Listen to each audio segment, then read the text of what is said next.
Hoy tenemos un mensaje muy interesante, un mensaje que es controversial, que es complejo, de un tema sumamente complejo, que tiene que ver con lo que está sucediendo en nuestro mundo, en la guerra que se está viviendo ahorita entre Israel y Palestina en el Medio Oriente. ¿Qué dice la Biblia del fin del mundo, de los tiempos? ¿Y qué sobre la profecía de Israel y de lo que está sucediendo? ¿Y cómo interpretar Apocalipsis y el tiempo del fin?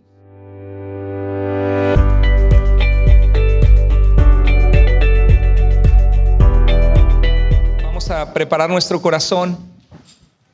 Hoy tenemos un mensaje muy interesante, un mensaje que es controversial, que es complejo, de un tema sumamente complejo, que tiene que ver con lo que está sucediendo en nuestro mundo, en la guerra que se está viviendo ahorita entre Israel y Palestina en el Medio Oriente. Siempre ha sido un polvorín, un lugar sumamente explosivo, todas esas regiones del mundo que estaban en el siglo XX en manos del Imperio Otomano desde Turquía, y después pasó a manos de Inglaterra. Y es en 1948 los judíos, que ya tenían algunos años viviendo allí, algunos de ellos por varios siglos, que convivían junto con el Islam, con los musulmanes, estaban allí desde hace mucho tiempo.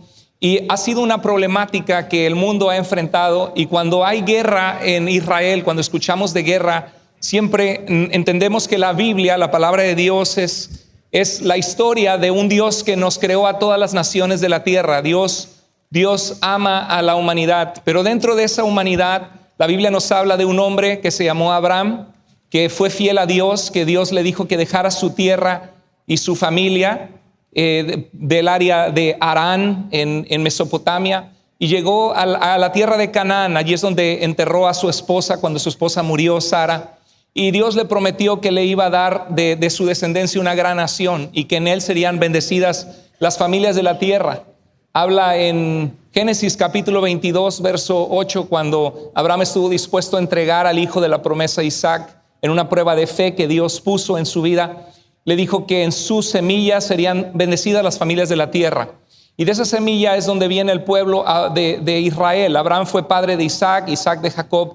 Y Jacob Dios le cambia el nombre por Israel, y Jesucristo, nuestro Mesías, nuestro Salvador, Él viene de esa simiente de Jacob, de Israel. Y el apóstol Pablo nos dice de que la promesa que Dios había hecho a Abraham, de que en esa semilla serían bendecidas las naciones de la tierra, es la semilla que se llama Jesucristo, que vino a este mundo para morir por nuestros pecados, que es Dios encarnado, descendiente de Abraham y descendiente del rey David. Jesús es el heredero del trono de David. Dios en el pueblo de Israel había dicho que no faltaría quien se sentara sobre el trono de David, y sería un reino eterno. Entonces, cuando escuchamos de la situación en Israel, pensamos en la profecía bíblica, pensamos en muchos pasajes bíblicos. El 7 de octubre en el año de este año, hace apenas unos días atrás, hubo un ataque terrorista de la organización que gobierna Palestina, que se llama Hamas, donde dispararon alrededor de 5,000 cohetes o misiles contra Israel. Estamos hablando que allí viven hombres, mujeres y niños. No mandaron 5,000 cohetes contra el ejército israelita, sino contra la población, contra los ciudadanos, así como nosotros, personas que no somos personas de guerra, que somos ciudadanos, que trabajamos, que queremos criar a nuestra familia, amamos a nuestros hijos. Y alrededor de más de 1,500 militantes o terroristas entraron y empezaron a matar indiscriminadamente. Se desgarra el corazón al ver algunos de sus videos, donde ves, por ejemplo, donde vienen los terroristas con AK-47, con metralletas, y viene un carro con una familia entera, indiscriminadamente agarran y paz a todos los que están, inclusive niños en su car seat, y empezaron a llevarse a muchas personas secuestradas, porque en el pasado hubo un tiempo, por ejemplo, que Estados Unidos cambió 5 personas secuestradas americanas en Irán por billones de dólares. Entonces los terroristas piensan, bueno, vale la pena secuestrar, porque esto nos va a dar ingresos y vamos a dar a conocer nuestras demandas. Y llevaron a muchas personas inocentes, hasta viejitas de más de 80 años de edad, niños. Pero algo que hizo la organización Hamas, que nos dejó en shock, es que mataron indiscriminadamente personas comunes. Entraban a un cuarto en una casa, veían al niño acostado en la cama y ahí le daban un balazo en la cabeza. Dejaron inclusive decapitados niños, bebés, una situación horrible.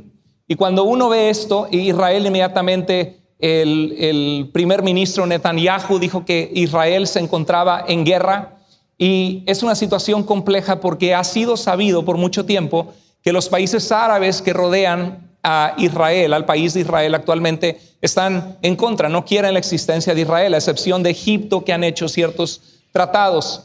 En Mateo 24, en el versículo 2, en los evangelios vemos en Marcos capítulo 13, en Lucas 21 y en Mateo 24 que Jesús está a punto de ir a la cruz, y están viendo un templo hermoso que había construido el rey Herodes para los judíos, hermosísimo ese templo. Y Jesús ve, los apóstoles ven esto, los discípulos, y dicen: mira, Jesús, qué hermoso este templo que había tardado años, décadas en construirse. Y Jesús pronuncia unas palabras que sucedieron en la historia. Dijo: les aseguro que no quedará piedra sobre piedra. Y en Lucas 21:20 dice: cuando vean a Jerusalén rodeada de ejércitos, sepan que su destrucción ya está cerca. Jesús habló acerca de la destrucción del templo, del juicio que vendría sobre su propio pueblo, porque él era el Mesías de Israel. Dice el libro de Juan, en el capítulo 1, en el versículo 12, que Jesús a lo suyo vino, a su pueblo, pero los suyos no le recibieron. Pero a todos los que le recibieron, a los que creen en su nombre, les da el poder de ser hechos hijos de Dios. Y esa invitación está abierta a todas las naciones de la tierra, a los palestinos, a los árabes, a la gente de la India, a la gente de Latinoamérica. Y por eso vemos en Apocalipsis que vemos un gran pueblo, de todo pueblo, raza y nación, una gran multitud que no se puede contar, que le dicen al Señor: digno eres porque fuiste inmolado, porque fuiste sacrificado como un cordero, y nos has redimido, nos has comprado de todo pueblo, lengua, raza y nación. Y ahí vamos a estar algún día adorando al Señor delante de su presencia, los que hemos sido redimidos de nuestros pecados. Y en este pasaje es un pasaje muy complejo, porque Jesús está narrando tanto la destrucción del templo, como va de la mano pegado también el fin de los tiempos. Cuando hay guerra, la guerra que se está abriendo ahorita es una guerra muy peligrosa. Así como cuando hay un paquete con vidrios y cristales y dice frágil, manéjese con cuidado, porque un mal movimiento puede ocasionar una tercera guerra mundial. En Mateo 24:3 le preguntaron: ¿cuándo sucederá eso? ¿Y cuál será la señal de tu venida y del fin del mundo? Y Jesús dijo que no pasaría esta generación hasta que todo esto acontezca. La gente que no conoce suficiente de las Escrituras puede ver este texto y decir: Jesús se equivocó, porque esa generación pasó y pasaron muchas generaciones y Cristo no ha venido. Como dice Pedro, que el Señor no retarda su promesa, como algunos se burlan y la tienen por tardanza, sino que Él es fiel y justo, no queriendo que nadie perezca, sino que todas procedan al arrepentimiento. Pero Jesús, cuando dijo no pasará esta generación hasta que todo esto acontezca, algunos lo interpretan como la generación que vive estas señales, pero otros apuntan a que la pregunta fue ¿cuándo sucederá eso? Y estaba hablando de que el templo de Israel sería destruido. Y en el año 70 el templo fue destruido. En Mateo 24:32 dijo Jesús: aprendan de la higuera esta lección, porque era común alrededor de Israel que había muchos árboles de higos, así como de aceitunas también, y también de uvas, vides. Pero la higuera era conocida porque cuando las ramas se ponían tiernas y empezaban a florear, sabían que ya estaba cerca el verano. Y dijo: así aprendan de la higuera, cuando la ven y ven que brotan sus hojas, ustedes saben que el verano está cerca. Ahora, algunos intérpretes bíblicos, el tema del estudio del fin de los tiempos, porque la Biblia nos habla que va a haber un fin, que este mundo va a ser destruido por el fuego, por la justicia de Dios algún día, así como en los días de Noé fue destruido por el agua. Y Dios está en el proceso de llamar a personas, a toda la gente que se arrepientan. Como dice el apóstol Pablo en Hechos 17, de una sola sangre hizo a todo el linaje de los hombres para que busquen a Dios y aunque sea a tientas le hallen. Dios te llamó para que tú le busques. Por eso qué bueno que estás en este lugar, qué bueno que traes a tus amigos, que compartes los mensajes, porque el evangelio no es nuestra iglesia, el evangelio son las buenas noticias de que Dios ama a la humanidad y quiere que la humanidad sea salva, que la humanidad sea rescatada de sus pecados y algún día podamos estar en la presencia de Dios. Es la historia de la salvación de un Cristo que resucitó, que dejó una tumba vacía, que cumplió profecías que estaban escritas. Por ejemplo, el Salmo 22 dice: traspasaron mis manos y mis pies, y sobre mi ropa echaron suertes. Y lo escribió el rey David 1000 años antes de que Jesucristo naciera. O Isaías capítulo 53, que narra la muerte de Jesús, del Mesías como un siervo sufriente, 700 años antes de que Jesús viniera a esta tierra. Entonces Jesús dijo que aprendiéramos de la higuera. Entonces algunos que estudian el tiempo del fin, eso se conoce como escatología, porque en griego la palabra escatología significa el estudio del fin, el estudio de los tiempos finales. Algunos ven que en pasajes como Oseas 9:10, Jeremías 8:13, se menciona a Israel como una higuera que no produce fruto, o se utilizan diferentes imágenes del pueblo de Dios Israel como una higuera. Entonces algunos ven esto y dicen: wow, cuando la higuera brotan sus hojas, ustedes saben que el verano está cerca. Entonces los escatólogos, los que estudian el área de escatología del fin de los tiempos, ven que en el año 70 hubo una rebelión desde el año 66 del pueblo de Israel, gobernada bajo los romanos, la provincia romana de Judea, y llegó Vespasiano y después Tito, este general romano, y destruyó a los judíos, y en Jerusalén entró al templo, hizo sacrilegio porque es un gentil. Los gentiles pisotearon el templo de Dios, como había sucedido en el libro de Daniel. Y Jesús dijo: cuando oigan de la abominación desoladora que habló el profeta Daniel, Jesús estaba haciendo referencia a cuando en la época de los Macabeos, hay 2 libros del periodo intertestamentario, primera y segunda de Macabeos, que hablan de los judíos, que hablan cuando Antíoco Epífanes, un hombre que estaba loco, que se creía Dios, un gobernante griego, entró y puso en el templo de Dios, donde moraba la presencia de Dios, mandó a poner una imagen del dios Zeus y mandó a pedirle a un sacerdote, sumo sacerdote Matatías, que sacrificara un cerdo en el lugar santísimo a Zeus. Y Jesús supo y predijo que iba a suceder algo similar cuando el templo sería destruido, que es lo que sucedió en el año 70, y se llevaron los utensilios del templo, la menora, y en uno de los arcos del triunfo de Roma se puede ver esta imagen donde los soldados romanos están saqueando el templo de Israel. Ahí vemos la menora en Jerusalén, y eso sucedió en el año 70. Entonces, ¿qué pasó? Que los judíos fueron esparcidos por todo el mundo. Se conoce como la diáspora, la dispersión. Por eso Santiago, cuando escribe su carta, habla también a los que eran judíos de la diáspora, y cuando llegaba Pablo a los que están a las 12 tribus en la dispersión, y cuando llega Pablo a una ciudad nueva, va a la sinagoga judía para mostrarles con las escrituras que Jesús es el Salvador y el Mesías que Dios envió para salvar a Israel y a las naciones. Entonces, lo que sucedió fue algo maravilloso, porque en mi caso, mis padres eran alemanes judíos que huyeron de Hitler y llegaron a Argentina como refugiados. Es increíble si uno se pone a pensar cómo mis abuelos pudieron desde el año 70 hasta 1938, que huyeron de Alemania, sabían que eran descendientes de Abraham, que eran judíos, tenían una identidad étnica única. Eso es inimaginable, que un pueblo por 19 siglos mantenga su identidad. Y en 1878 después, algo milagroso sucedió, que en 1948 hubo un movimiento, porque había varios judíos que se estaban mudando y algunos que tenían siglos viviendo en Jerusalén y en Judea, y lo que sucedió es que fue una identidad política nuevamente, y se creó el Estado de Israel en el 14 de mayo de 1948. Y muchos dijeron: ahí está, cuando vemos que la higuera brotan sus hojas, que florece. Sabemos que el verano está cerca, Cristo va a volver.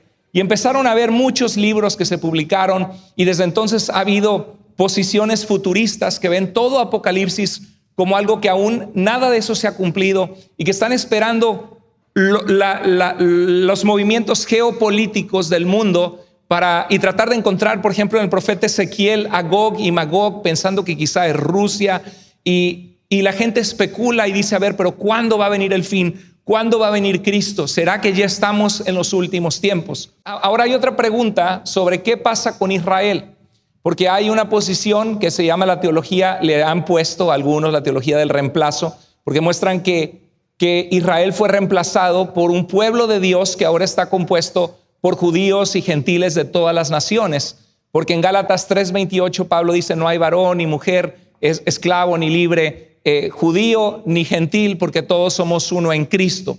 Y en Efesios capítulo 2 habla que de ambos pueblos, los judíos y las naciones de la tierra que son salvas en Cristo, Dios ha hecho un solo pueblo. Pero muchos cristianos, estudiosos de la Escritura, dicen, no, espérate, hay promesas que Dios hizo a Israel. En el libro de Jeremías 31 dice que así como Dios puso las leyes del sol para gobernar el día y la luna para gobernar la noche, que así permanecerá Israel. Y hay promesas que Dios hizo a través de un descendiente de David, donde las naciones verían el gobierno mesiánico de este descendiente de David, que es Jesús, al cual todo pueblo, nación y lengua serviría. Dios no ha acabado su plan con Israel. Dios habla que tiene un plan para Israel. Y entran esas preguntas y diferencias en este tema. Pero en Romanos capítulo 11, verso 1, Pablo, desde el capítulo 9, se duele de que Israel no ha sido salvo. Ese era el caso de mi mamá. Mi mamá no conocía a Cristo como su Mesías. Mi abuela tampoco. Mi mamá le hablaron de Jesús, le mostraron con las Escrituras que Él es el Mesías que ella esperaba. Mi madre entregó su vida a Jesús en un proceso que Dios trabajó en su vida, en su corazón, y la corrieron de la casa donde estaba, donde había judíos. Mi abuela pensó que mi mamá se había vuelto loca o fanática, y mi mamá al principio dijo, yo tengo mi religión, yo soy judía. Y los cristianos nos han perseguido en la época medieval y los expulsaron de España en 1492. Dijeron, no, pues los cristianos son los agresores que no nos quieren, nos culpan de matar a Jesús. A mi mamá le escupieron una niña chiquita cuando estaba en Argentina y le dijo, puerca judía, tú mataste a Cristo, siendo mi mamá una niña de 8 años de edad. Mi mamá quedó consternada, yo no he matado a nadie. Pero mi madre es lo que hace la ignorancia y el fanatismo, ¿no? Y la ignorancia del amor de Dios por Israel, que quiere que sean salvos. Y en Romanos 9 Pablo dice que ¿acaso falló Dios porque no todos han creído? Y dice de ninguna manera. Y habla de que Él mismo quisiera ser dejado fuera para que todo Israel fuera salvo. ¿Recuerdan que en Romanos 1:16 dice Pablo? Y apréndete ese versículo para tu vida. Dice, porque no me avergüenzo del evangelio, porque es poder de Dios para salvación a todo aquel que cree. Y dice, al judío primeramente y también a los gentiles, en ese entonces los que hablaban griego. ¿Por qué? Porque Cristo vino como el Mesías de Israel, cumpliendo las promesas de Israel, como dijo Simeón cuando la Virgen María llevó a Jesús al templo y dijo, ahora contemplan mis ojos tu salvación, despides a tu siervo en paz, porque has preparado, hablaba que había preparado salvación.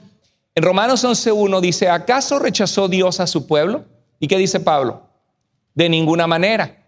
¿Acaso en el verso 11 dice, acaso tropezaron los que no creyeron y rechazaron a Jesús? De hecho, hace poco Israel quería pasar una ley para prohibir el evangelismo de los cristianos o de los judíos que han creído en el Mesías en Israel. Israel no es el pueblo de Dios en el sentido espiritual de ser salvos, sino el Israel político que está en la tierra de Israel actualmente es el pueblo descendiente de Abraham, de Isaac y Jacob, que Dios quiere alcanzarles. Pero cuando Pedro predica, en Hechos 4:12 dice, estaba lleno de judíos allí, y les dice, porque ningún otro hay salvación. Porque no hay otro nombre bajo el cielo dado a los hombres en el cual podamos ser salvos. En Juan 1:12 dice, A los suyos vino, pero los suyos no le recibieron. Mas a todos los que le recibieron, les da el poder de ser hechos hijos de Dios. Pero dice, ¿a poco tropezaron para no volverse a levantar? De ninguna manera, más bien, gracias a su desobediencia, ha venido la salvación a los que no son judíos. Y Jesús al principio les dijo que los enviaba a las ovejas de Israel, y después en Mateo 28 les dijo, vayan y hagan discípulos de ¿quiénes? De todas las ¿qué? Las naciones, bautizándolos y enseñándoles. Dice, más bien gracias a su desobediencia ha venido la salvación a los que no son judíos, para que Israel sienta celos y vea la transformación de millones de cristianos en el mundo que claman al Mesías de Israel como su Salvador. En Romanos 11:12 dice, pero si su desobediencia ha enriquecido al mundo, ¿cuánto mayor será la riqueza de su plena restauración? Ahora, cuando uno ve estos pasajes, es difícil en estos pasajes ver como que Dios ya no tiene ningún plan con Israel, ¿no? Porque claramente está mostrando que Pablo cree en una restauración, que muchos van a ser salvos en algún momento. Y en Romanos 11:25 al 26 dice, a Israel le ha acontecido que ha endurecido su corazón, pero su corazón es el endurecimiento de su corazón es un endurecimiento temporal y parcial. Dice, hasta que haya entrado a la salvación, ¿quién? La plenitud de los gentiles, todas las naciones que no son judías. Dice, así todo Israel, claro que es una hipérbole hablando, todos los que van a ser salvos de Israel, hablando de que va a haber una conversión, probablemente donde muchos judíos van a conocer de su Mesías, así todo Israel será salvo. Entonces esto es lo que está en juego cuando hablamos de la profecía y de los últimos tiempos, y oímos de guerras y rumores de guerras, y oímos de guerras en Israel, que se puede meter otras naciones y puede desatar una tercera guerra mundial. Y pensamos en esa pregunta que le hicieron los discípulos a Jesús: ¿cuándo sucederán estas cosas? ¿Y cuál será la señal del fin de los tiempos, del fin del mundo? En Mateo 24, 5 al 8, este es un pasaje que muchas veces lo pensamos como cristianos con lo que vemos pasando en el mundo. Y claro que Jesús estaba hablando en primer lugar de la destrucción del templo, tal como Jesús lo dijo, sucedió en el año 70. Pero dice, vendrán muchos en mi nombre y a muchos se engañarán. Vivimos un tiempo actualmente de mucha confusión religiosa, de sectas, de falsas doctrinas que se presentan como la única verdad, cuando Jesús dijo que solamente Él es el camino, la verdad y la vida. Los testigos de Jehová, los mormones, la Iglesia Católica Romana se presentan como la única institución que representa a Dios y el medio para llegar a Dios. Pero el medio para llegar a Dios es solamente un nombre que es sobre todo nombre, que es Jesucristo. Ahora, ¿importan las sanas doctrinas? Sí, claro que sí. Y es el deber de cada cristiano de leer las Escrituras, de clamar al Señor por sabiduría, de educarse lo mejor que puede. Y dice, y oirán de guerras y rumores de guerras, pero aún no es el fin. Se levantará nación contra nación y habrá pestes. ¿Sabes lo que es pestes? No es, mira, huélelas, no es cierto. ¿Sabes lo que es pestes? No es que te apestan las patas, como dicen en México, es pandemias, virus, mortandad, como la peste negra en Europa, que mató la tercera parte de la población que había en Europa. Dice, habrá pestes como el coronavirus y otros virus, y hay un concepto que dice la pandemia X, el virus X, porque ahí tú puedes poner algo, ¿no? Si viene la gripe aviar y se pasa a los mamíferos y luego a los seres humanos, va a ser terrible, porque si con el COVID murió 1 de cada 100 en el mundo, con la gripe aviar pueden morir hasta 70 de cada 100 y solo 30 quedar vivos. Entonces dice, habrá pestes y hambres y terremotos en diferentes lugares. Y dice, será principio de dolores, como cuando la mujer se embaraza y empieza a tener dolores de parto. Entonces, cuando uno ve lo que está pasando en el mundo, yo veo calores insoportables. Vas a algunos lugares de México o de Latinoamérica, o Phoenix, Arizona o Texas, y estás en el aire acondicionado con tus familiares o en la tienda y sales afuera y dices, parece que te abrieron el horno con la pizza y metiste la cara. ¿A poco no? Unos calores insoportables que tú recuerdas y dices, es que yo de niño no recuerdo esos calores. ¿Alguno de ustedes está conmigo? ¿Sí? Levanta la mano, sí.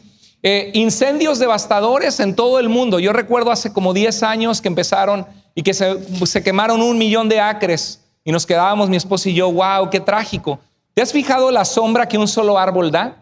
¿Has estado algún día en un lugar caluroso que sientes desmayar y te pones abajo de un árbol y parece que estuviera 10 grados menos caliente abajo del árbol? Pero nosotros hemos tapizado de cemento las ciudades, hemos cortado millones de árboles que producen oxígeno y dan sombra del calor, refugio del calor.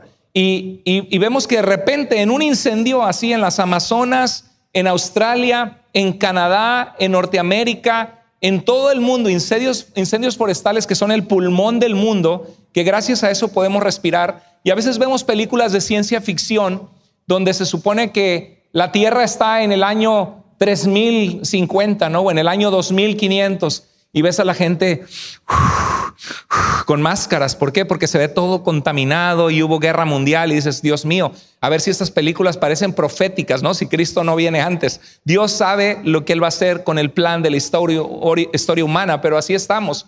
Los polos derritiéndose, el mar contaminado y toneladas y toneladas y toneladas, billones de toneladas de basura, con menos vida, los animales marítimos muriéndose, huracanes cada vez más devastadores, inundaciones cada vez más frecuentes y devastadoras en el mundo, inestabilidad política y social, pandemias mundiales. ¿Y cuánto nos damos cuenta que vivimos en una época sombría? O sea, vemos lo que pasa en el mundo en cada año y como que no nos da mucha esperanza. Y después de estar encerrados en una pandemia, la gente está en depresión, en tristeza, porque se da cuenta que vivimos tiempos peligrosos, tiempos frágiles, tiempos difíciles. Y cuando vemos lo que Jesús dijo, que habrá pandemias y terremotos y desastres, pensamos, ¿será que el reloj de Dios se está acercando y que Cristo va a venir en cualquier momento por nosotros? Así debe vivir la iglesia, ¿sabes? Nosotros no sabemos. Jesús nos dijo específicamente que no sabemos el día ni la hora, pero tenemos que estar alertas. En Mateo 24:12 dice, y por haberse multiplicado la maldad, el amor de muchos se enfriará. Dime si eso no describe los tiempos en los que vivimos ahora. Y vemos engaño, mentira, luchas de poder, egoísmo, confusión. Es difícil discernir la verdad. Ahorita con el conflicto de Israel y Palestina, por ejemplo, Israel se está defendiendo. Israel no es una inocente palomita tampoco, pero porque es un gobierno político y puede cometer errores. Pero siempre que Israel ha estado en una guerra ha sido defendiéndose, no ha sido porque ha llegado a querer tomar territorio y matar palestinos. Siempre ha sido respuesta a los ataques contra sus civiles, de machetazos, de cohetes, misiles que les disparan. Y así han sido las guerras de Israel. No ha habido una sola guerra desde que Israel está allá en la tierra de Palestina o en la tierra de Canaán, como se llamaba antes, o en la tierra prometida, que Israel haya iniciado. Pero una vez que Israel bombardea los lugares de donde les aventaban los cohetes para matar a sus civiles, obviamente salen esas imágenes en la televisión y da tristeza ver que traigan cuerpos de niños sin vida, llenos de sangre y muertos, cargando los palestinos, y dices, qué animales, qué brutos los israelitas, ¿cómo es posible que están haciendo esto? Y hay levantamientos contra Israel en Inglaterra, en Francia, aquí en la Universidad de Washington. Es un tema difícil, es un tema controversial que levanta los ánimos, y a veces te sacan un video sin el contexto o fotos alteradas o te dicen que alguien dijo algo y no lo dijo. Vivimos en un tiempo de mucha confusión. Yo lo veo en mis videos de YouTube, de que los indígenas americanos eran descendientes de los hebreos y las tribus están esparcidas por el mundo, y ahora nosotros los cristianos somos israelitas, y hasta se cambian el nombre, y que se encontraron una piedra en Nuevo México en paleo hebreo antiguo, y cuando investigas un poquito más, que Cristóbal Colón salió justo en la fecha que los judíos fueron expulsados de España, y todos los pobladores de Latinoamérica que se cruzaron, los mestizos, surgieron con los españoles que llegaron a conquistar, pues que todos ellos somos israelitas, y publican cosas y comentan cosas que cuando las investigas con más detalle no pasan la prueba, no es información verídica o verdadera. A cada rato me están corrigiendo en YouTube, me están llamando ignorante, es que usted no sabe, y no se le dice Jesús, Jesús significa caballo, se le debe decir Yeshua, y ahora resulta que todos son maestría y doctorado, y para que usted sepa la verdad, y me dice verdad con una B grande, y ni siquiera con D al último, para que usted sepa la verdad, así me puso alguien, para que usted sepa, usted es un ignorante, aprenda y estudie más para que sepa la verdad, así me dijo. Y hay gente así, que creen que ya saben mucho, ¿no? Y yo no lo hago menospreciando a la gente que no sabe escribir. Gloria a Dios por la gente que tiene un corazón sensible y humilde a Dios. El Señor no viene a buscar a personas estudiadas y que sepan escribir con ortografía perfecta. El Señor viene a buscar gente que tiene un corazón humilde para Dios. Y a veces el que no sabe escribir puede tener un ego grandotote, más grande que el que tiene un doctorado, porque no está dispuesto a escuchar y aprender y a ser humilde. La humildad no tiene que ver con la condición económica o con la falta o posibilidad o acceso a la educación. Tiene que ver con el corazón, con tu actitud. Entonces, cuando vamos a reconstruir el fin de los tiempos, vemos Marcos 13, Mateo 24, Lucas 21, Apocalipsis, el libro de Apocalipsis. Tengo 2 videos de 5 horas, 2 horas y media cada video en el curso de hermenéutica, en el seminario bíblico en línea que instruyo. Así que si quieres saber más de cómo interpretar Apocalipsis y el maravilloso trama del libro de Apocalipsis, entendiendo esa literatura en ese tiempo, pues aviéntate las 5 horas. Y eso es lo difícil para mí en una predicación, poder dar tanta información. Así que vamos a ser desafiados, vamos a reflexionar juntos y también vamos a aprender. También es parte de cómo sentarnos y aprender, porque no todo es solo emociones. Tenemos que emocionarnos por el Señor, pero también tenemos que aprender las cosas que son correctas. Dios quiere que crezcamos en conocimiento también, amén. Y hoy vamos a aprender algunas cosas. Voy a tratar de ser lo más rápido que puedo con el poco tiempo que tenemos aquí, pero literalmente podría dar un curso de esto y ver el aspecto histórico, el aspecto bíblico, el plan de Dios para Israel, si ha sido reemplazado por la iglesia o Dios tiene planes todavía para su pueblo Israel, como un pueblo que Cristo murió por ellos y que Dios hizo promesas a ellos. Entonces hay temas del fin que son complejos. Hay posiciones escatológicas. Ya aprendieron una nueva palabra, ¿verdad? ¿Qué aprendiste hoy en la iglesia? Aprendí la palabra escatología. No, espero que eso no sea. Espero que salgan de aquí diciendo, Cristo va a volver algún día y tengo que hablarle a mi familia que Dios les ama. Entonces, hay posiciones escatológicas de Apocalipsis y del milenio que se las voy a explicar bien rápido hoy. La pregunta, ¿cuál es la función de Israel en el plan de Dios? Es una pregunta importantísima. No la vamos a poder cubrir hoy en su totalidad, solamente darles hints, como dicen en inglés, algunas semillitas. O cómo interpretamos profecías del Antiguo Testamento sobre Israel que no se cumplieron en su totalidad. Eran profecías que tenían que ver con hablar de la gloria venidera que habría cuando el Mesías viniera y las naciones de la tierra corrieran hacia ese Mesías Jesús y encontraran en él paz y prosperidad, o eran literales hablando de bendición de Dios en la tierra de Israel. Aquí vemos un mapa de las 7 iglesias a las cuales Jesús manda un mensaje en Apocalipsis. Dice a los de Éfeso, le dice: te felicito que has probado a los que tienen falsa doctrina, a los que se dicen ser apóstoles y no lo son, has sido paciente, has perseverado por mi nombre, pero tengo contra ti que has dejado tu primer amor, arrepiéntete y vuélvete. Preciosos pasajes. Y una de las cosas que dice Apocalipsis 2 veces en el libro, al principio y al final, dice que son las cosas que deben suceder pronto. O sea, Dios no dijo: hey, iglesia de Éfeso, te mando una carta, tengo contra ti que has dejado tu primer amor, vuélvete a mí y te voy a explicar lo que sucede, lo que hay en este rollo que nadie puede abrir más que el Cordero que fue inmolado y dio su vida para rescatarnos. Y en ese rollo que tiene 7 sellos están contenidos los planes de Dios para la humanidad, y son las cosas que van a suceder pronto. Pero por cierto, iglesia de Éfeso, no son para ti, son de aquí a 2000 años. Y eso es lo que hay distintas posiciones de cómo interpretar Apocalipsis, porque algunos dicen: óyeme, no, el pasaje habla de cosas que eran relevantes a ellos en ese tiempo, que ellos tenían que saber que al ser perseguidos por el imperio romano, la sangre de los mártires que clamaba al Señor Dios iba a actuar, iba a hacer algo, iba a traer juicio sobre Roma, sobre este imperio que era un imperio politeísta, que adoraba a muchos dioses, que despreciaba al Dios de Israel y a los cristianos, y Dios va a ser triunfador sobre la maldad y los sistemas políticos de este mundo. Se manda esta carta a estas 7 iglesias de Apocalipsis, y hay 4 maneras de interpretar Apocalipsis. Si quieres saber más, ve a seminariobiblicoenlinea.com y suscríbete. Inscríbete al curso de cómo interpretar la Biblia, hermenéutica, y en la clase 17 y 18 vas a ver 2 horas y media cada video de cómo difieren las diferentes escuelas de interpretar Apocalipsis. Primera de Corintios, en el capítulo 13, dice que ahora vemos oscuramente como por espejo.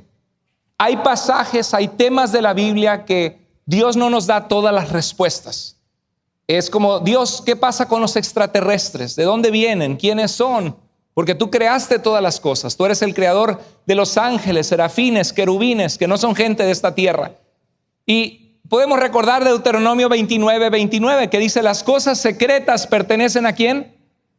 A Dios, pero las reveladas son para nosotros y para nuestros hijos, para que caminemos de la mano de Dios y le obedezcamos.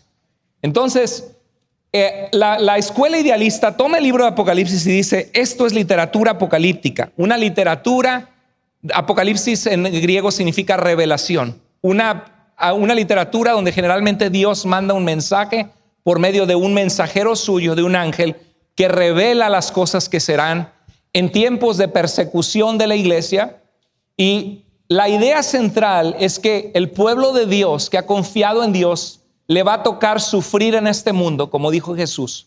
Vamos a ser rechazados por causa de Cristo, pero al final los que han perseverado y los que han continuado en el camino del Señor serán remunerados y estarán para siempre con el Señor. Y es un libro que, lejos de darnos terror, debe darnos esperanza de saber que Dios está en control de la historia y que en este mundo hay mucha injusticia, hay atrocidades que el ser humano hace contra el ser humano, pero no pasan desapercibidas a los ojos de Dios, y va a llegar un punto en donde todos se presentarán ante el trono de Dios y todos daremos cuenta de lo que hicimos en esta vida, sea bueno o sea malo.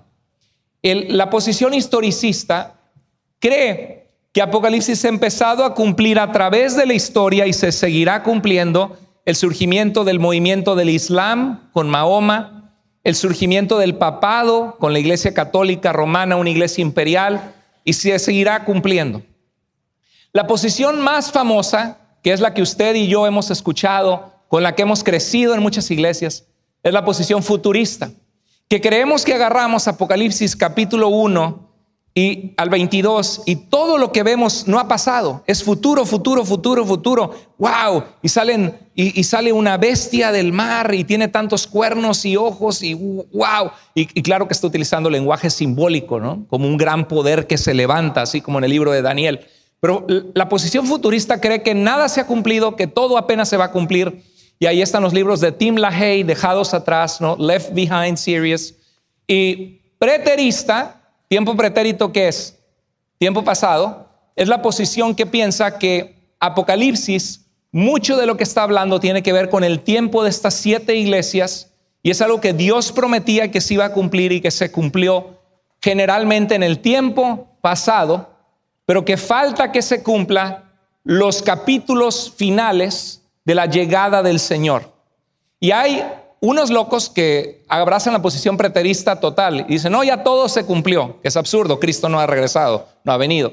Pero hay unos que abrazan la posición preterista parcial.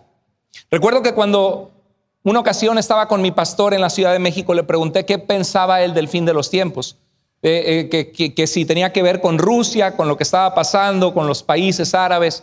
Y me dijo mi pastor, no, yo soy preterista. ¿Qué es eso? Yo no sabía de teología en ese entonces. Creo que la mayoría de Apocalipsis ya se cumplió. Y me sentí tan decepcionado de mi pastor, porque dije, ¿cómo que ya se cumplió? Estamos esperando que venga Cristo. Y bueno, al estudiar y ver académicos, me doy cuenta que la mayoría de los cristianos son futuristas. Y hay algunos académicos que son futuristas, pero la mayoría de los académicos más serios son preteristas.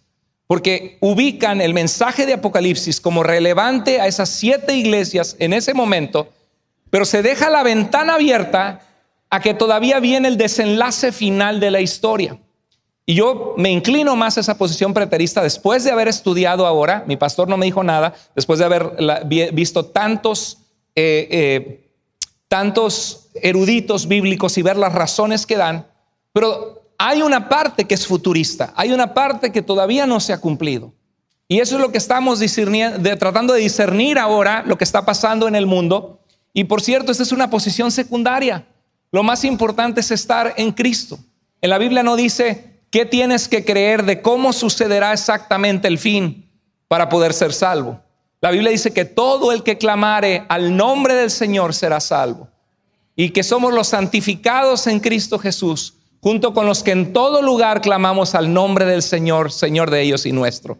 Hay puntos secundarios que podemos tener libertad como cristianos, pero tenemos que asegurarnos que pagamos el precio de estudiar, de meternos al texto bíblico. Ahora, por ejemplo, ¿por qué algunos son preteristas? Porque en Apocalipsis 13:18 dice que nadie puede comprar ni vender, sino el que tiene la marca de la bestia, ¿sí? La marca de este hombre poderoso que viene a regir, a oprimir al pueblo de Dios. Y dice que aquí hay sabiduría, que se suma el número de la bestia porque su número es un número de hombre. ¿Y se acuerda cuánto era su número? 666. El otro día tenía un video y de repente veo mi video y tenía 666 vistas. Y le mando rápido al grupo de media y le digo, por favor, alguien de ustedes rápido, véalo. No, no es cierto. No me gusta ese número. Bueno, 666, cuando uno usa las letras hebreas de cómo se escribía César Nerón, en la gematría, este método de interpretación donde los nombres tenían letras, así como en Mateo capítulo 1 vemos que había 14 generaciones desde David, 3 veces 14, y 14 es el nombre David, y Jesús es el perfecto descendiente de David que vendrá. La gematría hebrea, cuando tú pones César Nerón, suma 616. César Nerón mandó a matar al apóstol Pablo y al apóstol Pedro. Pedro, dice la tradición, que murió crucificado al revés porque dijo que no era digno de morir en la misma condición que su Señor. No sabemos si esta tradición es exactamente cierta, pero sí murió en Roma Pedro crucificado, y Pablo también murió decapitado como ciudadano romano. Ahora es interesante que la letra N, la letra Nun en hebreo, ¿sabes qué valor tiene? Porque no había números para los hebreos, las letras eran los números. Querías escribir un número, lo escribías con las letras del alfabeto. Así como ahora las letras romanas, la D es el 5, ¿verdad? La I es 1, 3 Is es el número 3. Bueno, ¿saben ustedes cuánto valía la letra Nun hebrea, la N en hebreo? 50. Entonces, César Nerón se podría escribir sin la última N. Por eso en inglés dice Nero, Emperor Nero, el emperador Nerón. Pero en inglés se dice Nero, no Nerón, como en español. Y así era en hebreo también.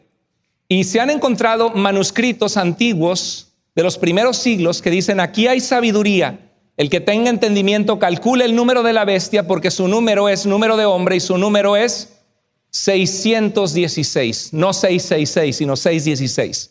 Porque la N valía 50. 666 menos 50, que se podía escribir sin la N, es 616. Entonces, evidentemente, el libro de Apocalipsis se escribe en un momento de persecución de un imperio cruel contra el pueblo de Dios, que quiere arrebatar el poderío y hacer que los cristianos se inclinen ante el emperador y le rindan adoración como un Dios. Y Dios dice: no. Yo tengo en mis manos la historia, voy a juzgar a la gran Babilonia, así como Dios juzgó a la Babilonia en el Antiguo Testamento, que cautivó y que persiguió al pueblo de Israel. Dice, la gran Babilonia ahora es Roma, el imperio romano. Entonces, por eso algunos ven esto como preterista, que mucho del libro tiene que ver con el pasado, pero que falta el desenlace final de la venida de Cristo. Pero otros meditan y dicen que esto lo ven como una figura de un hombre poderoso que va a venir también, así como César Nerón, que ha habido muchos anticristos en el mundo, así como Hitler y otros que han perseguido al pueblo de Dios. y que en los tiempos finales algunos piensan que se va a levantar un gobierno mundial, para allá vamos, ¿no? O que se va a levantar alguien que va a oprimir al pueblo de Dios y que va a querer que renuncien a su fe o que se sujeten a creer como el Estado o demanda, y que va a haber una situación similar, así como cuando Cristo dijo: cuando oigan de la abominación desoladora que habló el profeta Daniel. Y había sucedido con Antíoco IV en el año 164 antes de Cristo, en el año 167, y en el 164 fue Hanukkah, que limpiaron el templo, y luego sucedió con los romanos que entraron, hicieron sacrilegio en el templo de Dios. Algunos creen que algo así va a suceder y que puede ser que esto sea algo del pasado, o puede ser que haya un sistema igual que nadie puede comprar ni vender, sino el que no está de acuerdo con el nuevo orden mundial, o el que no está de acuerdo con esta imposición política del mundo que persiguen y rechazan a los cristianos. Y eso pues cada vez es más posible, ¿no? Saben que ya hay todo listo para que haya un dólar digital. Saben que hacia allá va el mundo, ¿verdad? Monedas digitales, las criptomonedas, todo va a ser digital eventualmente. Ahora, eso son especulaciones, solamente especulamos. O bien pudo ser algo que tiene que ver con el pasado, pero que solo esperamos la venida de Cristo. Entonces, Apocalipsis dice: el ángel prendió al dragón, que es Satanás, la serpiente antigua, que es el diablo y Satanás, y lo ató ¿por cuánto? Por 1000 años. Ahora, ya vimos que hay 4 formas de interpretar Apocalipsis: idealista, historicista, futurista, todo, nada se ha cumplido, todo va a suceder, y preterista. Mucho se cumplió, solo faltan los capítulos finales, ¿ok? Hay 4 maneras de interpretar Apocalipsis. También hay maneras de interpretar este pasaje que habla de un milenio, de un reino de Cristo en la tierra. Y muchos ven esta posición y dicen: estas son las promesas que Dios hizo a Israel, donde el descendiente de David, que es Cristo, va a reinar desde Jerusalén sobre las naciones de la tierra, juzgando la maldad. El asunto es que todos los pasajes que hablan de la venida de Cristo hablan como algo majestuoso, final, donde Cristo ya viene a poner fin a la historia. Entonces los que creen que el milenio es real y no es simbólico, porque Apocalipsis es un libro lleno de símbolos en sus números, creen que es una profecía telescópica. ¿Sabes lo que es telescópica? Cuando tú ves con un telescopio y ves las montañas, y que va hacia más allá de lo que vemos al principio. Es como si ves una montaña y atrás de esa montaña hay otra montaña más grande, pero desde tu perspectiva ves solo como si fuera una montaña rocosa. No ves que hay una montaña, hay un valle o una milla, 1 kilómetro, y luego hay otra montaña. Desde tu perspectiva se ve como una, pero a la distancia hay un valle en medio. Entonces la profecía telescópica ve que los pasajes que dicen que viene Cristo y todo ojo le verá, y viene con sus santas decenas de millares, viene con sus ángeles en llama de fuego a traer juicio a los que no han creído en Dios, y que nosotros nos regocijemos al ver a nuestro Señor. Lo ve como que viene, reina 1000 años, Satanás es atado, y después es desatado al final, las naciones se vuelven contra el Señor, y viene el Señor, juzga con poder, y ya viene el fin. Entonces hay varias maneras de interpretarlo. Esto se conoce como premilenialismo dispensacional. Esto es la serie Dejados Atrás. Yo sé que puede ser mucha información, pero también es bueno de repente educarse un poco. ¿Cómo ven? ¿Están presentes? ¿Están aquí? Ok, muy bien. Entonces aquí vemos que cuando Cristo murió y resucitó, está la historia de la humanidad, y entonces viene lo que se conoce como el rapto de la iglesia. La Biblia habla de un arrebatamiento, pero nunca habla de un arrebatamiento secreto donde se estrellan los aviones, los carros de los cristianos que fueron llevados. Entonces hay un rapto de la iglesia, luego hay 7 años de tribulación sobre la tierra, y luego Cristo viene primero por su iglesia y luego con su iglesia. Hay 2 venidas de Cristo. El problema con esta posición es que apenas la interpretaron así en 1850. Estás hablando de más de 18 siglos que ningún cristiano creyó esta posición. Pero hoy es la que todos, la mayoría creen. ¿Ok? Entonces es interesante porque dices: espérate, pues ¿cómo que nadie creyó esta posición? No, se inició con John Nelson Darby en 1850. Entonces hay un reino de 1000 años desde la nación de Israel. Muchos judíos se convierten a Cristo, Satanás es soltado al final y hay un juicio final. Esta es una manera de interpretar ese pasaje de Apocalipsis 20 del milenio. Y esta posición es la que es más propensa a ver el lugar de Israel, lo que está pasando en Israel como el reloj profético de Dios que está haciendo tic, tic, tic, tic, tic. Están avanzando las manecillas y dices, oh, hay guerra, las naciones se van a ir contra Israel, las naciones árabes, ¿sí? Pero el problema es que en Apocalipsis dice que todo ojo le verá, no habla de dos venidas, de una secreta y luego con su iglesia. Ahora, esta es la posición que muchos académicos y actualmente mucha gente de la teología reformada sostiene. Yo he visto esa posición muy sólida, me agrada esta posición, pero hay cosas que todavía no encajan perfectamente. El amilenialismo es la posición que cree que el milenio no existe como algo literal, sino que para Dios un día son como 1000 años como el día de ayer. Dios no tiene presente el tiempo así como nosotros. Y el milenio es solamente hablando de un periodo de tiempo largo. Pero dicen, pero Satanás está atado. Y dice el amilenialismo, sí, en el sentido que la gente puede volverse a Dios, que la gente puede escuchar el evangelio y venir a Cristo, que puede ser libre en Jesucristo. Y algunos dicen, no, pues si eso es estar atado a Satanás, ¿qué sería si estuviera desatado? ¿No?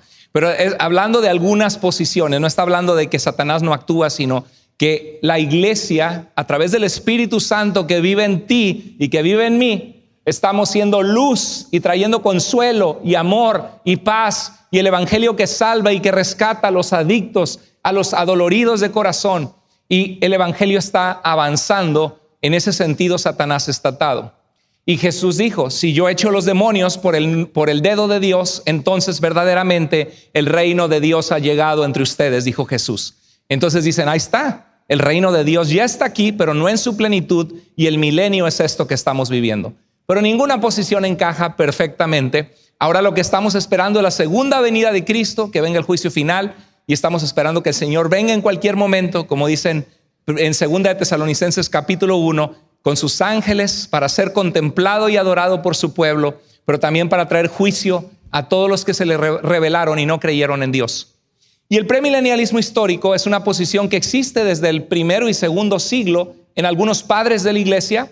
El amilenialismo fue muy conocido en el tiempo de San Agustín, en el siglo IV y V, pero esta posición existe desde el primero y segundo siglo.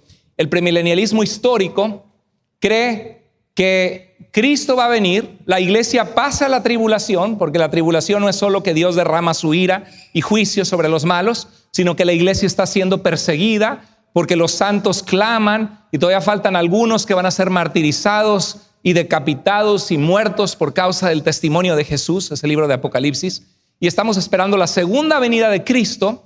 Y entonces Cristo va a reinar desde Israel en ese milenio y va a cumplir las profecías gloriosas que hizo a través de los profetas Isaías, Ezequiel, Zacarías, que están contempladas en el Antiguo Testamento. Y entonces viene Satanás es soltado y viene el juicio final. Ya todos saben escatología hoy. Tremendo, cuánto han aprendido, ¿verdad? Saliendo les vamos a preguntar, y el que se lo sepa le vamos a dar una tarjeta de $50. ¿Verdad? Y ahora sí prestaron atención. Dice, viejo, despiértate para que vaya. Ok. Dice, y los reunió en el lugar que en hebreo se llama Armagedón. ¿Has escuchado hablar del Armagedón? Hasta la película de Bruce Willis, ¿no? El Armagedón. Pensamos en Armagedón y el fin de los tiempos, ¿no? Era un valle en Israel, el Armagedón, en Megiddo, un valle donde se pelearon muchas batallas importantes. Ahí murió el rey Josías, por ejemplo. Era un valle importante que se prestaba para la guerra. Entonces el autor de Juan dice que reunió a las naciones en el lugar que en hebreo se llama Armagedón, y el séptimo ángel derramó su copa. Dios se acordó de la gran Babilonia, ahí está hablando del imperio romano que persiguió a los cristianos, y le dio a beber de la copa llena del vino de la ira de su castigo. Todo esto me puedo quedar 1 hora en cada versículo hablando, Entonces estamos yendo rápido. En 2 de Tesalonicenses 2:8 dice algo muy interesante Pablo, que ahí es un punto a favor del premilenialismo histórico más que el amilenialismo, y es que ninguna posición encaja hacia la perfección, como que Dios deja el misterio para que nosotros estemos estudiando su palabra y estemos esperando su venida. Y dice, entonces se manifestará, dice Pablo, aquel malvado a quien el Señor Jesús derrocará con el soplo de su boca y destruirá con el esplendor de su venida. Imagínate gente como Hitler, gente poderosa como Stalin, que mataron y aniquilaron a millones de personas, y gente que se pone en contra de Dios, y de repente viene Cristo, aquel montado en el caballo blanco que tiene en su muslo un hombre que es Rey de reyes y Señor de señores, y viene el Señor con su poder y sus ángeles y solamente le hace así. ¿Sí? Aquel malvado a quien el Señor Jesús derrocará con el soplo de su boca y destruirá con el resplandor de su venida. Entonces parece ser que no solamente es César Nerón por el 666 de Apocalipsis 13:18, sino como que va a haber un malvado, un inicuo, un hombre sin ley que no se somete a la voz de Dios, y que de alguna manera hay una como Antíoco IV Epífanes, como César Nerón, como Domiciano, como Hitler. Alguien va a estar allí a quien el Señor va a derrocar, y dice que con toda perversidad engañará a los que se pierden por haberse negado a amar la verdad y así ser salvos. Si tú estás escuchando este mensaje y estás aquí, yo no sé si alguien te ha hablado de Cristo en el pasado y tú dices, ay, es que no, a mí para la religión no. No seas negligente con el tiempo de gracia que Dios te permite recapacitar y volverte a Él, porque Dios te ama, porque Dios te busca y porque Dios te ofrece la oportunidad de arrepentirte en Jesucristo. Amén.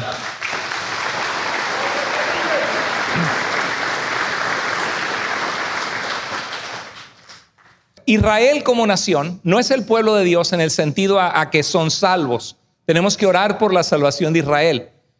Ya lo comenté al principio. Pero sí en cuanto a ser un pueblo al cual Dios hizo promesas, y que en Romanos 11 dice de que Dios no ha acabado su obra con Israel y quiere que sean salvos.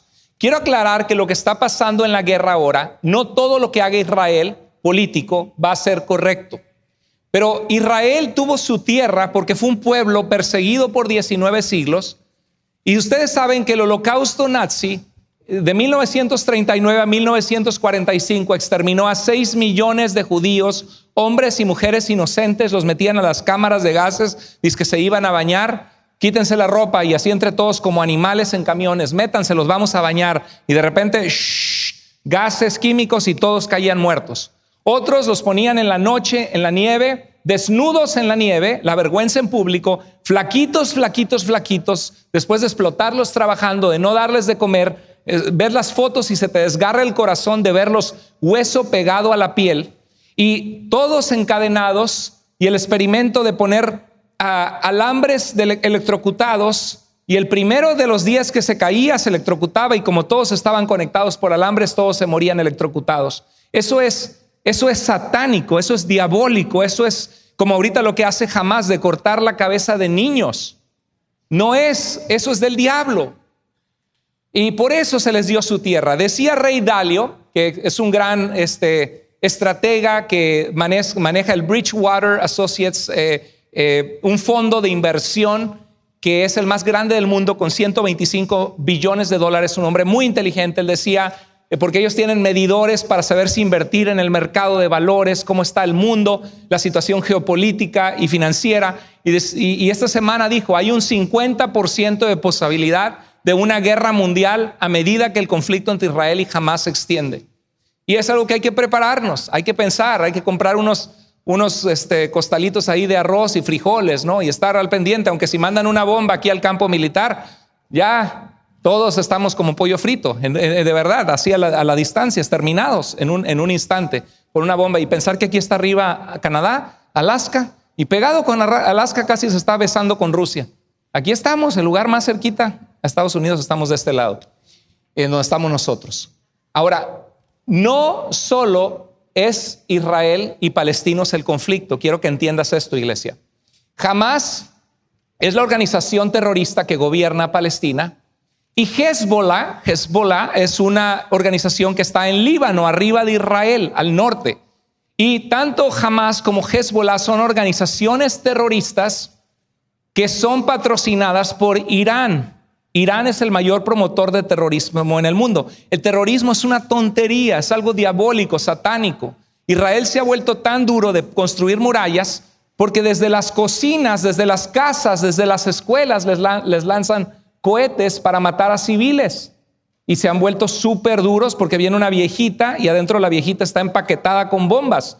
Se lo explota y ¡pum! Se lleva muertos a varios soldados y civiles en una bomba. Yo no sé cómo encaja en la conciencia de un ser humano que eso está bien y que te van a esperar en el cielo, vas a ser premiado por haber hecho semejante cosa. Eso es lo que el Islam extremo, pero como vamos a ver no es tan extremo, enseña.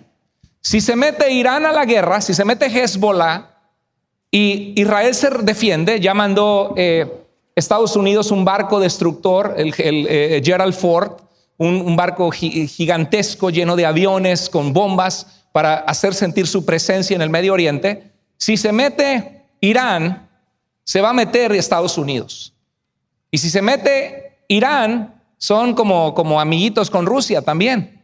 Y también atrás de esto, o sea, ahí vemos en el centro de Israel en ese mapa y está rodeado por Egipto, por Jordania, por Siria y por Líbano. Y del otro lado está Saudi Arabia, está Irak, puros países musulmanes. Y el único país que no es musulmán ahí es Israel. Están rodeados. Cuando recién fue declarado Israel una nación, todas las naciones árabes vinieron, la coalición para destruir Israel y perdieron la guerra. Luego en 1967 hubo algo milagroso donde todas estas naciones iban marchando contra Israel, un ejército chiquitito contra millones de personas, un ejército súper numeroso, y Dios les dio una victoria impresionante. Dicen que es algo milagroso la guerra de los 6 días, que en 6 días un país pequeñito derrotó a todos sus enemigos que habían jurado que iban a exterminar a Israel del mapa y que Israel no iba a ser más.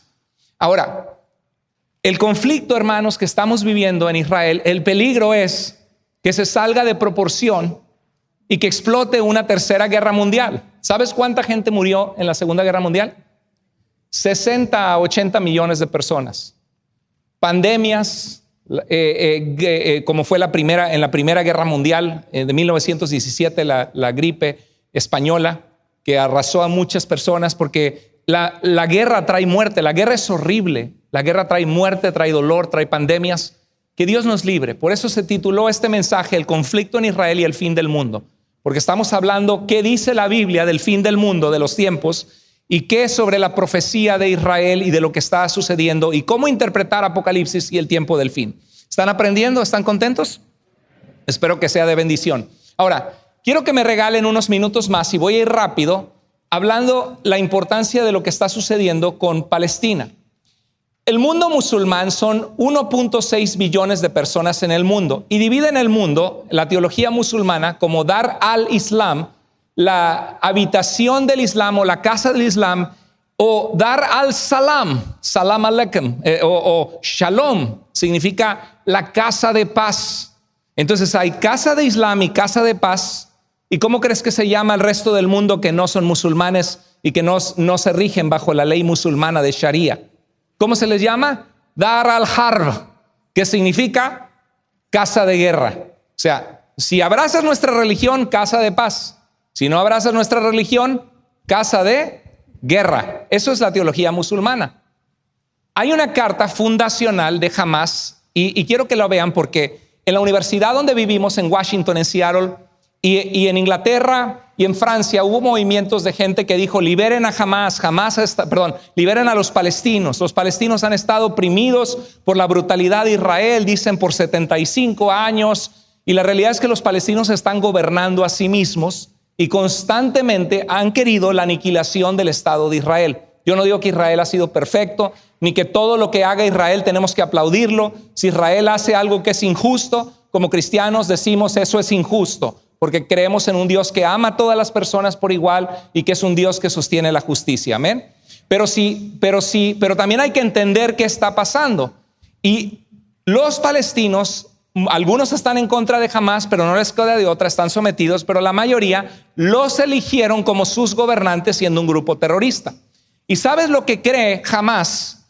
Que, por ejemplo, la BBC de Inglaterra, en árabe, viviendo en Londres, Inglaterra, un país que cree en la libertad de expresión y libertad de religión y democracia, estaban diciendo que cuando entraron estos 1,500 terroristas militantes y mataron hombres, mujeres y niños y violaron mujeres, ese día que pasó eso dijeron: hoy es un gran día de esperanza.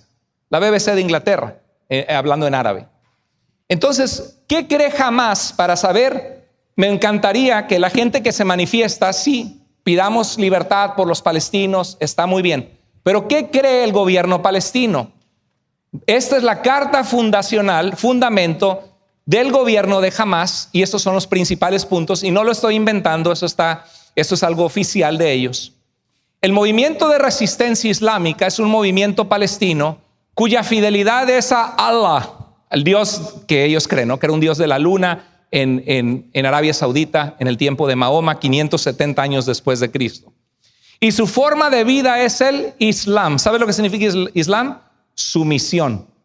Y si no te sometes, te someten. Este hace todo lo posible para izar la bandera de Alá en cada centímetro de Palestina. Vamos a ver qué más creen. Israel existirá y continuará existiendo hasta que el Islam lo ¿qué? Destruya. De la misma manera que destruyó otros en el pasado. Todos esos territorios, Egipto, Jerusalén, Constantinopla, Turquía, eran cristianos hasta que fueron conquistados era de la iglesia ortodoxa hasta que fueron conquistados por el Islam en el año 750 y luego cayó Constantinopla en 1454. La tierra de Palestina es posesión sagrada, consagrada a las futuras generaciones musulmanas hasta el día del juicio. Estaba viendo un programa donde Itiel Arroyo había invitado a un amigo cristiano que vive en Jerusalén y dice que un amigo cercano habían contratado un albañil que les construyó algo en la casa en Jerusalén y plantó un árbol y le dijo gracias, qué lindo, y se llevaban bien. Le dijo gracias por haber plantado ese árbol, no tenías que hacerlo, que lo pusiste de tu parte. Dijo no te preocupes, no lo planté para ti, lo planté para nosotros porque algún día esta casa va a ser mía. Así le dijo. Entonces es posesión sagrada, consagrada a las futuras generaciones musulmanas hasta el día del juicio. Nadie puede renunciar a ella ni abandonarla ni ninguna parte de la misma. Artículo 11. La liberación de Palestina es una obligación de cada musulmán donde quiera que se encuentre. Artículo 13. Para pelear, ¿no? No existe. Veía al presidente Andrés Manuel López Obrador, mexicano, y estaba dando una conferencia y dice, no, México tiene una posición neutral, decía. Porque dice, esperamos. Y cuando oigo, me desespero cuando lo escucho, ¿no? Le tengo que poner al 4. Esperamos que haya y tú, dale, dime qué me vas a decir, ¿no? Bueno, que haya una solución pacífica, que se resuelva hablando las cosas, ¿no? Y eso mucha gente cree, que se traigan a los palestinos, traigan a los israelíes, que ellos decidan por sí mismos, que lleguen a un acuerdo. Pero mira lo que dice la organización Hamás. Esto está en su artículo de fundación. No existe ninguna solución al problema palestino, sino solo por medio de la yihad, guerra santa. Las iniciativas, las propuestas y las conferencias internacionales no son sino una pérdida de tiempo, un ejercicio inútil. Eso dice Hamás. Y mira lo que dice en el artículo 7. El día del juicio no llegará hasta que los musulmanes no luchen contra los judíos y les den muerte. Entonces los judíos se esconderán detrás de las rocas y los árboles y estos últimos gritarán, oh musulmán, un judío se esconde detrás de mí, ven a matarlo. ¿Te das cuenta a lo que se está enfrentando el Estado político de Israel? Y dicen, no, es que, y de repente ponen, pues claro, si desde las escuelas te mandan cohetes y desde las cocinas de las personas te mandan cohetes, y ¿sabes lo que es Israel? Vamos a bombardear, quítense por favor, mandan flyers, mandan llamadas, vamos a disparar en este edificio, saque a todas las personas que están alrededor porque estamos a punto de soltar una bomba en los siguientes 5 minutos. Jamás no hace eso, va y viola a las mujeres, decapita a los niños, pero Israel sí les avisa, no es lo mismo. Pero ahí están muchos en la Universidad de Seattle, Palestina, liberen a Palestina, y de repente cuando Israel tira las bombas, la gente dice, qué salvajes, qué animales, ¿cómo? Y sí, es una tristeza ver donde había viviendas, pero ¿qué haces cuando constantemente te mandan 5,000 cohetes en un día que te pueden matar a tu mamá, a tu papá, a tus hijos? Esto es lo que la gente no ve. Las muertes atribuidas al Islam son 270 millones. Ahora tú me puedes decir, pastor, pero ese es un grupo terrorista extremista. Eso no cree el Islam. El Islam es una religión de paz. Recuerdo que una vez vi un cartel que tenía un musulmán porque si tú dibujas al profeta Mahoma, vienen y te incendian el lugar y te quieren matar, ¿sí sabías? Por hacer una caricatura. Y tenía un cartel que decía: córtenle la cabeza a todos los que digan que el Islam es violento. No es broma, así decía el cartel en su ignorancia. Me identifico cuando veo la gente que me escribe en YouTube: usted es un ignorante que no sabe la verdad. Sí, porque de verdad no saben ellos lo que están diciendo y creen que el Islam no es violento, pero estás mandando que corten la cabeza al que diga que es violento. Mira, esto es el libro sagrado. Para nosotros tenemos la Biblia. ¿Cuántos creen que la Biblia es la palabra de Dios? Amén. El Islam dice que la Biblia le hemos cambiado, que están equivocados. Hay 5, y los mormones dicen lo mismo. Hay 5,700 manuscritos del Nuevo Testamento griego, el libro más confiable de la antigüedad. Mira lo que dice el Santo Corán en Sura 8, 12 al 13. Dice: infundiré terror en el corazón de los incrédulos, córtales el cuello y los dedos, porque están contendiendo contra Dios y su apóstol Mahoma. Dios es estricto en el castigo. Esto es el libro del más misericordioso Dios de Alá en el Corán. Esto es palabra de Dios para ellos. Sura 9:5: pelea y mata paganos donde quiera que se hallen, rodéalos y espera por ellos usando toda estrategia. Sura 9:29 al 31: combatan a aquellos que no acreditan a Mahoma o a la religión verdadera, aun si ellos sean la gente del libro, cristianos y judíos. Sura 5:36 al 38: el castigo para aquellos que están contra Dios y su apóstol es la ejecución o la crucifixión, o córtales la mano y pie en lados opuestos del cuerpo o el exilio.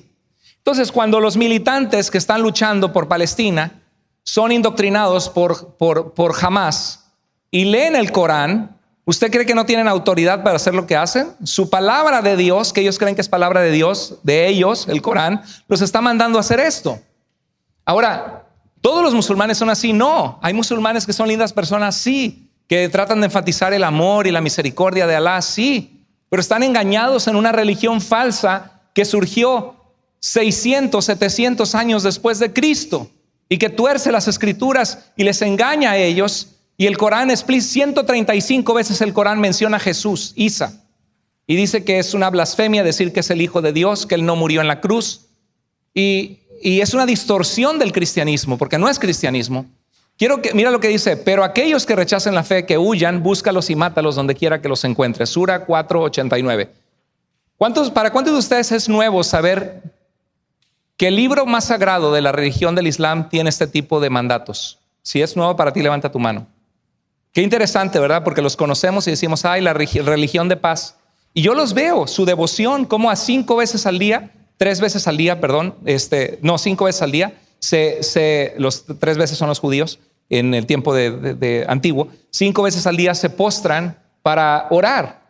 Mahoma tuvo 3 esposas, una de 6 años de edad. Tuvo relaciones con la niña cuando la niña tenía 9. No toleraba críticas, exigió que fuese asesinado un anciano, Abu Afak, que escribió criticando al Islam. Una mujer llamada Asma escuchó lo sucedido y escribió un poema llamando a la gente a adoptar una posición contra el Islam. Mahoma pidió su muerte. Al hombre que la mató, Mahoma le dijo: has ayudado a Dios y a su apóstol. Mahoma expulsó a los judíos y cristianos de Arabia y una vez en el mercado de Medina cavó trincheras y decapitó a 700 judíos. Para nosotros es Jesucristo, ¿verdad? Una vida perfecta, que dijo: si te dan una mejilla, pon la otra. Ama a tus enemigos. La ley y los profetas se resumen en: ama a Dios con todo tu corazón, tu alma y tus fuerzas, y a tu prójimo como a ti mismo. Pero el cristianismo también ha matado en las cruzadas, la guerra contra los musulmanes y en la Santa Inquisición. Sí, pero nada de eso lo puedes atribuir a las enseñanzas de Jesucristo. Pero el Islam no se salva de eso. Por eso es que hay grupos terroristas. Por eso es que hay gente que se vuela. Porque entonces eso es lo que está enfrentando Israel.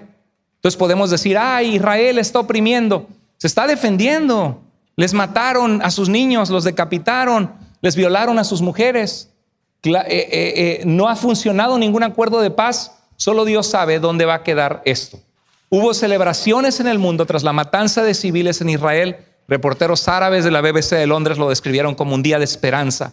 Jamás se reúne en hospitales, en el piso de abajo, disparan misiles desde escuelas y casas, les han enviado millones de dólares o billones de dólares para reconstruir. ¿Y sabes en qué lo gastan?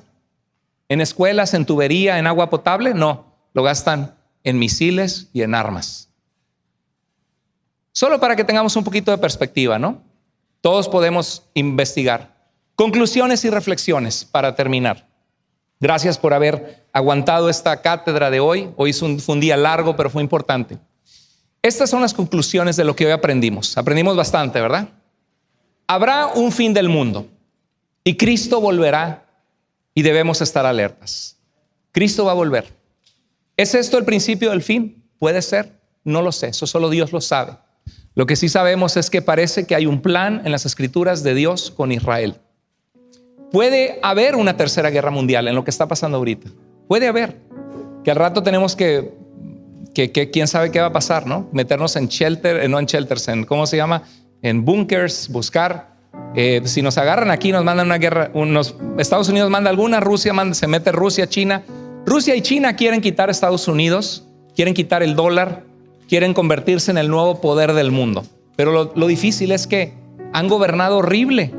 Han hecho genocidio, masacres. Y puedes decir, pero Estados Unidos también en Irak es...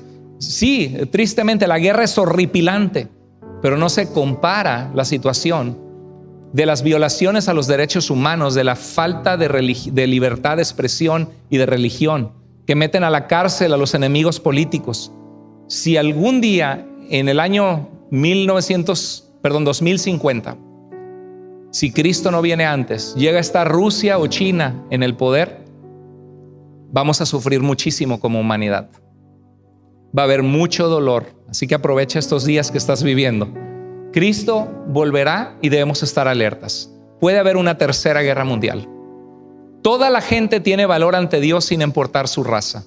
Dios ama a los palestinos y quiere que los palestinos le conozcan y conozcan su salvación, que vino a salvarles y que Cristo es suficiente para darles libertad.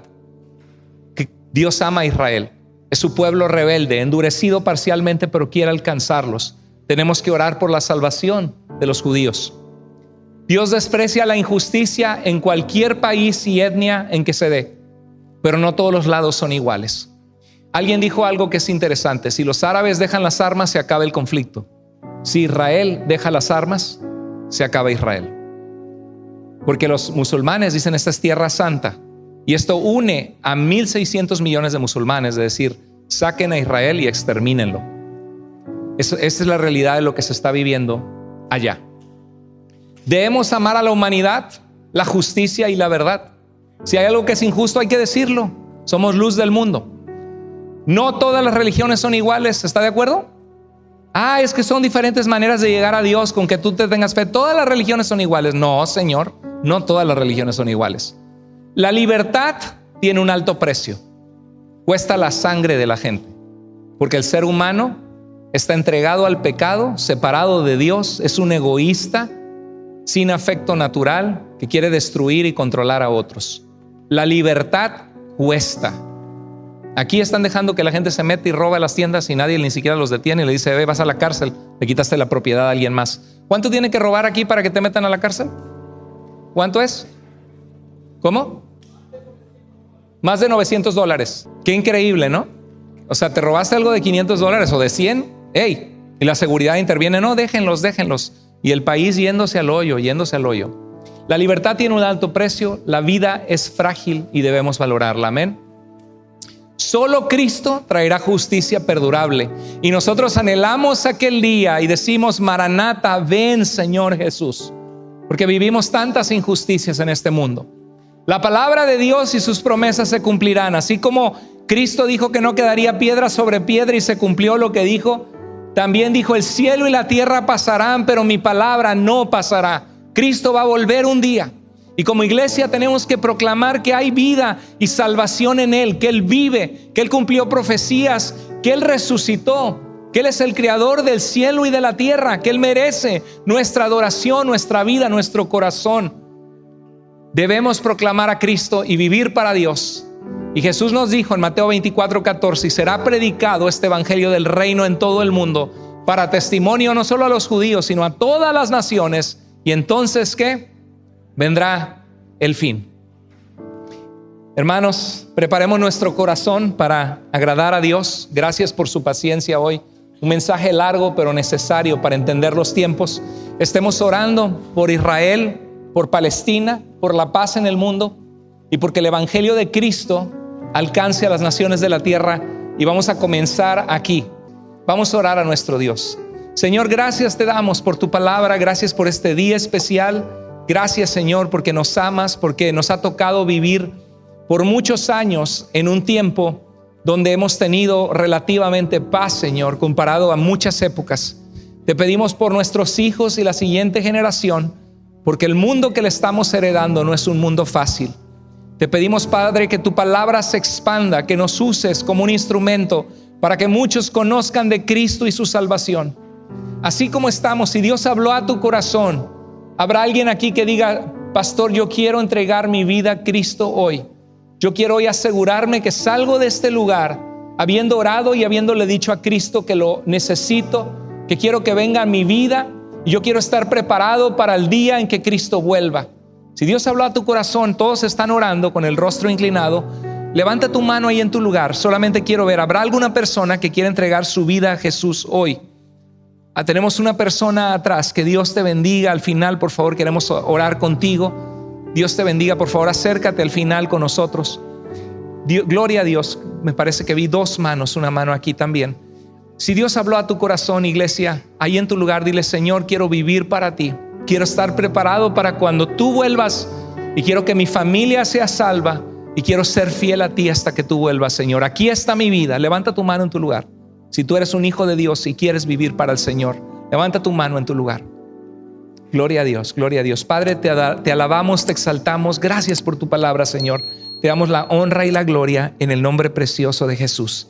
Amén, amén.